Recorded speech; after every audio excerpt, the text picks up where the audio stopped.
লক্ষ মানুষের প্রাণ বাঁচাবে। মাননীয় স্পিকার, আমি আপনাদের কাছে ভিক্ষা চাই এই রাস্তাটাকে প্রশস্তকরণের কোনো সড়ক নেই।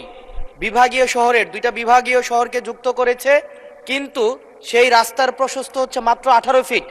মাননীয় স্পিকার, আমি কুমিল্লা এবং সিলেট মহাসড়কের কথা বলছি। মাননীয় স্পিকার, কুমিল্লা এবং সিলেট মহাসড়ক যেটা ময়নামতি, দেবিদ্বার, জাফরগঞ্জ, কংসনগর হয়ে ব্রাহ্মণপাড়া, কুটিচমুহনী গিয়েছে, এই রাস্তাটাকে মহাসড়ক দিয়ে 10 লক্ষ মানুষের যাতায়াত, এবং যেটা দুইটা উপজেলাকে ব্রাহ্মণপাড়া, বুড়িচং এবং দেবিদ্বারকে সংযুক্ত করেছে। যেখান থেকে চিটগং থেকে যদি আপনি সিলেটে যেতে হয় অথবা সিলেট থেকে যদি চিটগংয়ে আসতে হয়, একমাত্র রাস্তা যেটা মাত্র মাননীয় স্পিকার 18 ফিট। এই 18 ফিট রাস্তা দিয়ে প্রত্যেক দিন এটা মৃত্যুর মিছিলে সেটা পরিণত হয়েছে। দেবিদ্বার বুড়িচং অংশটা প্রত্যেক দিন মৃত্যুর মিছিল।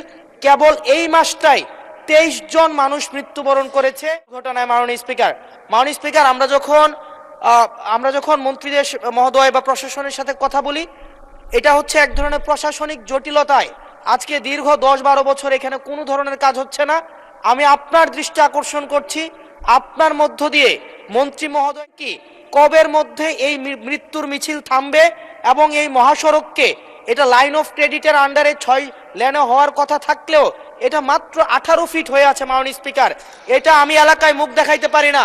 এলাকার মানুষ, ধন্যবাদ মাননীয় সদস্য, আমাকে এখন বেঁধে রাখবে। মাননীয় স্পিকার, আপনার মাধ্যমে মন্ত্রী মহোদয়কে যদি আপনি একটা রুলিং দিন, উনি যথাযথভাবে ব্যবস্থা নেয়, আমি ভিক্ষা চাই এই সংসদের কাছে এই রাস্তাটা 10 লক্ষ মানুষের প্রাণ বাঁচাবে। মাননীয় স্পিকার, আমি আপনাদের কাছে ভিক্ষা চাই এই রাস্তাটাকে প্রশস্তকরণের জন্য দ্রুত এটার আপনারা ব্যবস্থা নেবেন। মাননীয় স্পিকার, ধন্যবাদ মাননীয় সদস্য।